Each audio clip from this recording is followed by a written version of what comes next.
Alright, in this particular class we are going to discuss about cells in series and cells in parallel.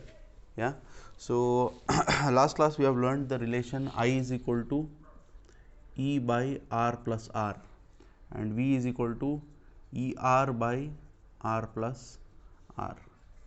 ये चीज़ें हम सीख लिए और इनको डिराइव करते करते हमने एक चीज़ सीखी, V is equal to E minus I R, V is equal to E minus I R. यही रिलेशन हमें काम आएगा आने वाले इस डेरिवेशन में. ठीक है, so let us solve cells in series first. ठीक है, let us solve cells in series.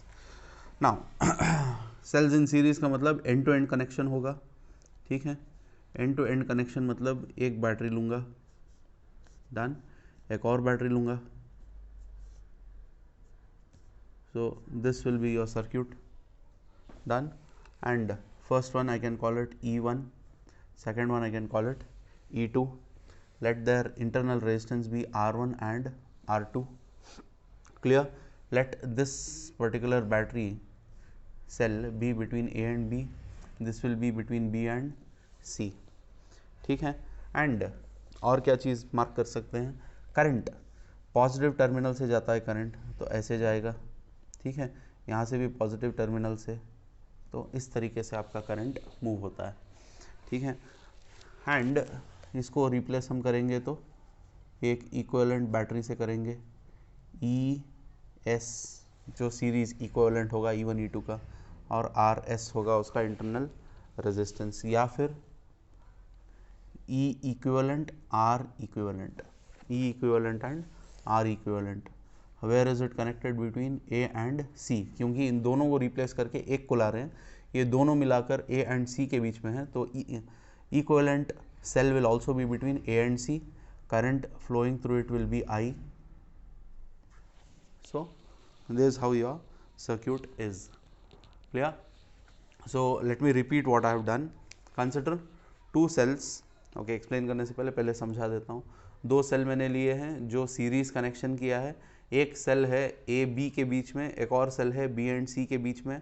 They are connected in series end to end. Positive terminal of one cell is connected to the negative terminal of the other cell. ठीक है, here ये याद रखना है, positive terminal of one cell is connected to negative terminal of the other cell. यानी current जो है negative to positive battery के अंदर सेल के अंदर जाता है, सेल के बाहर पॉजिटिव टू नेगेटिव जाता है. So our order of keeping the cells is proper. यानी अब इसको रेजिस्टर से कनेक्ट कर देंगे तो हमारा ऑर्डर सही है, करंट एक ही डायरेक्शन में फ्लो होगा, बैटरी के अंदर नेगेटिव टू पॉजिटिव, बैटरी के बाहर पॉजिटिव टू नेगेटिव. सो ये कनेक्ट कर दिया. लेट फर्स्ट सेल, ठीक है, have EMF E1, internal resistance R1, second cell has E2 and R2. Clear? Now these two cells can be replaced by a single cell. ठीक है, single cell. These two cells are between A and C. So ये दोनों को निकाल कर एक cell रखूँगा जो E इक्विवेलेंट और R इक्विवेलेंट रखता है अपना वैल्यू, यानी it is equivalent to the two cells. This we have already learnt in resistors in series also, capacitors in series also. ठीक है, तो क्या होगा, we can say that let, अच्छा अब थोड़ा मैं इसका explanation बोल देता हूँ, you can note it down if you like. Consider two cells connected in series with a negative of one cell connected to the positive of the other. Consider two cells connected in series with negative terminal of one cell connected to the positive terminal of the other. Let E1 E2 be the EMFs of the two cells and R1 R2 be the internal resistances respectively. Done. The cells be sending the current I in the direction from C to A. The current is flowing along C to A. ठीक है, ये हो गया आपका explanation. तो वो चीज़ understood है, आप लोग खुद लिख सकते हो उसको. नाउ पोटेंशियल्स क्या क्या हैं, VA VB, ठीक है, अरे यार, VA VB and VC are the potentials at A B C respectively. ठीक है, VA VB VC are the potentials at points A B and C respectively. Done. अब potential difference between A and B, potential difference between A and B, ठीक है, we can call it potential difference between A and B, या फिर we can also call it potential difference for first cell, ठीक है, potential difference between A and B या फिर potential difference for the first cell, I can write it as V A B, I can write it as V A B. तो V A B क्या होगा, potential difference between A and B. जब letters लिखते हैं तो V A B can be written as V A minus V B, V A minus V B, and this is equal to, क्यों V A minus V B, current कैसे जा रहा है, इस तरीके से बी टू ए जा रहा है, तो पोटेंशियल किसके पास ज़्यादा है, A, V A minus V B लेंगे, ठीक है, या आप फाइनल माइनस इनिशियल के हिसाब से भी समझ सकते हो, V A minus V B. अब इसको V A minus V B इस पोटेंशियल डिफरेंस, ये वाला इक्वेशन, ये दरअसल V equals E minus I R जो है, वी जो है वो पोटेंशियल डिफरेंस है, डेल्टा वी लिख सकते हैं उसे, तो उसके जगह पर मैं ई माइनस आई आर अभी इसको इक्वलेंट लिख सकता हूँ, तो ई minus I times are.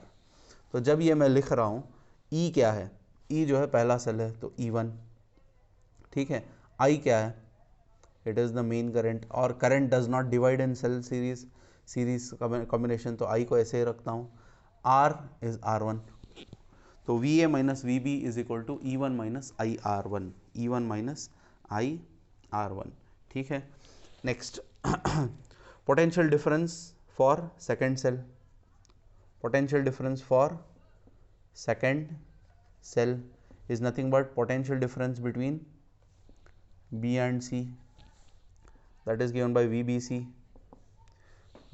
that is VB minus VC, that is equal to again E minus IR, E कौन सा सेकेंड सेल के लिए E2, small r becomes R2, ठीक है। तो VAB is VA minus VB, that is E1 minus IR1, VBC is VB minus VC, that is E2 minus IR2, ठीक है, ये VC है, डन। देन अब ये दो हो गए, तो potential difference between A and C, potential difference between A and C, यानी यहाँ से लेकर यहाँ तक क्या पोटेंशियल डिफरेंस होगा, तो उसको मैं कहूँगा VAC, that is VA minus VC, तो उसको मैं कैसे लिख सकता हूँ, VA माइनस VC को I can write it as VA minus VB plus VB minus VC, correct है, VA minus VB plus VB minus VC, ये आपका मैथमेटिक्स में डिफरेंशिएशन में आपने सीखा होगा। dy बाई डी एक्स लिखना हो, we can write it as dy by D T into D T by D X, ठीक है, क्या था वो, डिफरेंशिएशन बाई पार्ट्स, ठीक है। तो उसी तरीके से V A minus V C I can write V A minus V B plus V B minus V C, minus V B plus V B cancel होकर वापस वही आएगा, V A minus V B क्या है, ये वाला, तो I can write E one minus I R one plus E2 minus I R two, E1 minus I R one plus E2 minus I R to. तो finally VAC क्या होगा, VAC will be now equal to E1 plus E2 minus I times of R1 plus R2, E1 plus E2 minus of I times of E1 plus E2 minus of I common R1 plus R2 आ गया, ठीक है। अब यहाँ तक हमारा काम हो गया, इसको एक इक्वेशन का नाम दे देंगे, इक्वेशन 1, ठीक है। नेक्स्ट अब क्या है, वही इसके ऊपर आना है, रिप्लेस, ये लाइन आप जानते हो, आप लिख लो, replace the combination of series combination of cells by a single cell between A and C. I repeat, replace the combination of cells with a single cell between A and C of EMF E equivalent and internal resistance R equivalent. इसके बारे में बता रहा हूँ, ठीक है, वो आप नोट करोगे। उसके बाद ये लाइन लिखने के बाद VAC इस फिगर के हिसाब से बनेगा V A C equals V A minus V C तो होगा ही वो, E minus IR is the form of equation, E becomes E equivalent, R becomes R equivalent. ठीक है, E becomes E equivalent and R becomes R equivalent. तो ये आपका हो गया equation number 2. So from 1 and 2, comparing 1 and 2 क्या होगा, E equivalent की जगह क्या है, E equivalent की जगह E1 plus E2 है. And what is there at R equivalent place? R equivalent has R1 plus R2. Done. So E equivalent equals E1 plus E2, R equivalent equals R1 plus R2. दरअसल legends में आपको VA minus VB, VB minus VC, VA minus VC वगैरह दिया नहीं है. Directly legends में उसने VAB equals E1 minus IR1, VBC equals E2 minus IR2, VAC is equal to VAB plus VBC करके लिख लिया है. तो मैं वैसे लिखता तो आप लोग बाय हार्ट मार के आगे बढ़ जाते, उसीलिए डिटेल में लिखा हूँ. VAB is VA minus VB, VBC is VB minus VC, VAC is VA minus VC, that is VA minus VB plus VB minus VC, and then writing down the thing. To be honest, right side left side का जो ये VA minus VB वगैरह वो last में applicable भी दिखाई नहीं दे रहा है, क्योंकि वो उसको इक्वेट हम कर रहे हैं वैसे भी. ठीक है, तो I hope these two equations are clear. So this is your cells in series. Let me repeat, two cells are connected in series, E1 R1 E2 R2 be the EMFs and internal resistances connected between AB and BC. Let I be the current flowing. Replace the two cells with an effective cell, E equivalent and R equivalent be the effective EMF and effective internal resistance between again A and C itself. So VA, VB, VC are the potentials at points A, B, C respectively.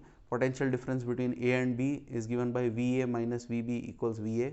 VAB is equal to VA minus VB, that is equal to E1 minus IR1. Potential difference between B and C is VBC, that is VB minus VC. VB minus VC is E2 minus IR2. Then potential difference between A and C is VA minus VC, that is VAC. VA minus VC can be written as VA minus VB plus VB minus VC. So E1 minus IR1 plus E2 minus IR2. Then rearrange E1 plus E2 minus of I into R1 plus R2. Then replace the two cells combination with an effective cell of equivalent EMF E equivalent and equivalent internal resistance R equivalent. तो इसके लिए फिर जब apply करोगे VA minus VC is equal to E equivalent minus I times R equivalent मिल गया. दोनों को कंपेयर करेंगे तो ये इक्वेशन आ जाता है. I hope this particular derivation has been clear. ठीक है, अब बाकी चीज़ें और थोड़े पॉइंट्स इसके बारे में उसको भी यहीं पे ख़त्म कर देते हैं. ठीक है, नाउ अगर E equivalent number of cells हों तो फिर ये क्या होगा, for number of cells E equivalent क्या बनेगा, E1 plus E2 up to n number of cells जो En होगा. तो R इक्वलेंट क्या बनेगा, R1 plus R2 up to Rn हो जाएगा. ठीक है, देन वो एक पॉइंट हो गया. और क्या पॉइंट बन सकता है, अगर मैं यहाँ नेगेटिव और पॉजिटिव को कनेक्ट नहीं करता, समझो कि सेल्स को ऐसे कनेक्ट करता, एक पॉजिटिव एक नेगेटिव, फिर एक नेगेटिव एक पॉजिटिव. ठीक है, अब इसमें क्या होगा, जब इस तरीके से करेंगे तो हमारा VBC जो है ना, VBC वो चेंज हो जाएगा. VBC जो था, VBC हमारा E2 माइनस IR2, अब वो माइनस E2 माइनस IR2 हो जाएगा. ठीक है, माइनस E2 माइनस IR2 हो जाएगा. तो डेरिवेशन में चेंजेस हो करके फाइनली आपको E इक्विवेलेंट जो है E1 माइनस E2 हो जाएगा और R इक्विवेलेंट जो है R1 माइनस R2 हो जाएगा. ये अच्छा R1 प्लस R2 ही रहेगा, रेजिस्टेंस ऐड होगा, EMF डिफरेंस आ जाएगा क्योंकि दोनों उल्टा लगे हुए हैं, तो EMF का ही एक खुद एक डिप्रिसिएशन आ जाएगा. तो ये कब हो रहा है, जब हम सेल्स को उल्टा कनेक्ट कर रहे हैं, यानी positive of one positive negative of one cell is connected to negative of another cell. This is another case. So one negative is connected to another negative. What will happen, E equivalent becomes E1 minus E2, R equivalent remains the same. ठीक है, then वो आप जानते हो n identical sales हों तो n into ई हो जाएगा, यहाँ पर n इंटू आर हो जाएगा. ठीक है, I hope this is clear. और अब इसको स्टेटमेंट फॉर्म में लिखना है तो the equivalent EMF of a series combination of cells, the equivalent EMF of series combination of cells is equal to the sum of individual EMFs.